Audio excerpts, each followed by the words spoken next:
Então, eu sou Cláudio Dourado de Oliveira, trabalho pela Comissão Pastoral da Terra desde 2001.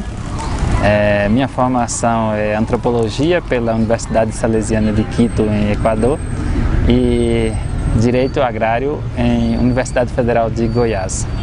E queria um pouco apresentar a reforma agrária oficial brasileira e as consequências desse modelo de reforma agrária para as comunidades camponesas.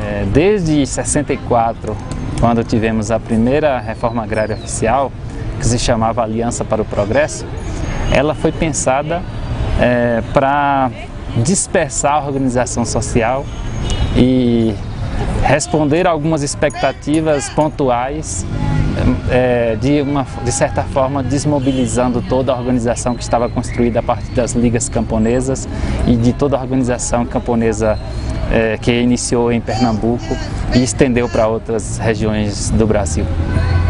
Logo após, teve grande repressão pela ditadura militar e nesta época, que se chamava o Milagre Brasileiro, foi a época que mais pessoas migraram do campo, perdendo suas posses, seus direitos de propriedade, para ir morar em favelas e trabalhar como empregados em algumas indústrias. Era um processo muito intenso de proletarização do campo e retomada dessas terras.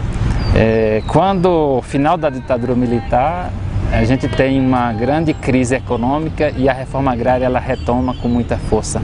E nessa época cai a ditadura militar e se constrói uma Constituição Federal de 88. Dentro da Constituição tinha uma proposta de reforma agrária a partir do produtivismo, que todas as áreas que fossem improdutivas, que não tivessem respondendo à função social, iriam ser desapropriadas. Esse princípio ele perdura até hoje como reforma agrária, mas não resolveu o problema agrário, porque é um modelo único para todo o Brasil, desrespeitando as individualidades e desrespeitando os modos de vida do camponês.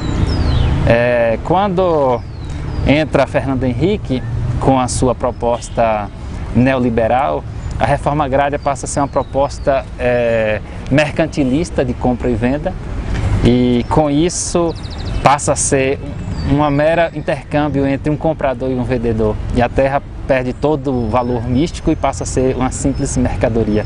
E toda essa reforma agrária, a partir daí, ela tem esse caráter mercantilista especulativo.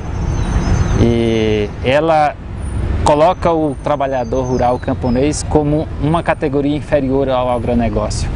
E se você não adapta a esse sistema do agronegócio, você automaticamente é excluído porque é incompetente e não gera lucro para esse modelo de desenvolvimento.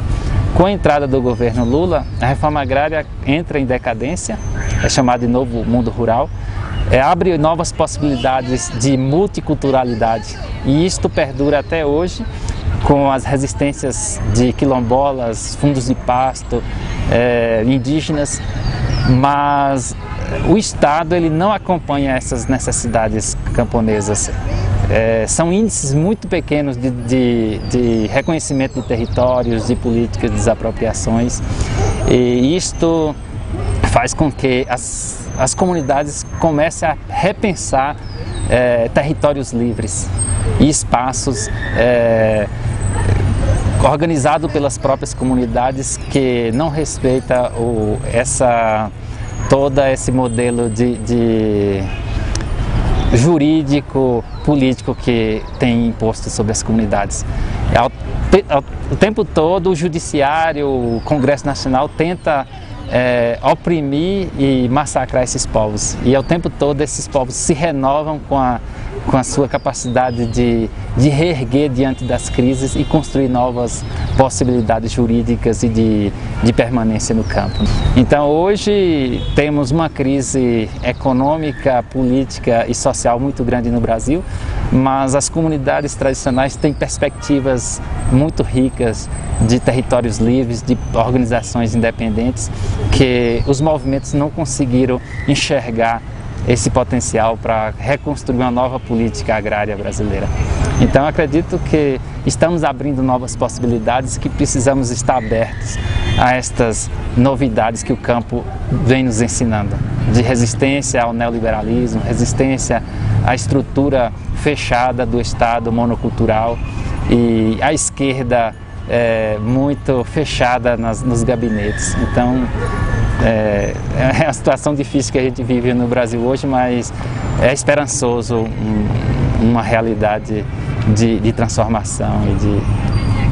Sim, na Bolívia estou há 20 dias e o que mais me encantou é a capacidade de organização das comunidades, criando suas próprias estruturas de administração e dirigência, que em Brasil nós não tivemos ainda nenhuma estrutura consolidada nesse campo. Então, a organização das comunidades e as suas formas de administração fora do modelo oficial do Estado, isso é muito rico e isso parece uma experiência encantadora para os fundos de pasto no Brasil. Então, vou levar essa experiência e intercambiar algumas novidades que eu tenho visto. Uma coisa que aqui também é muito forte e que me encanta muito é como a cultura está pensada dentro do modo de vida dos camponeses. Os movimentos sociais brasileiros e a igreja não respeitam a organização cultural dos campesinos e pensam só a parte econômica e esquece toda aquela mística de mitos e rituais que mantêm vivos e fortes nessa resistência. Então isso o Brasil tem muito a aprender com os povos andinos e foi muito rico para mim compreender e ver de perto esta riqueza cultural.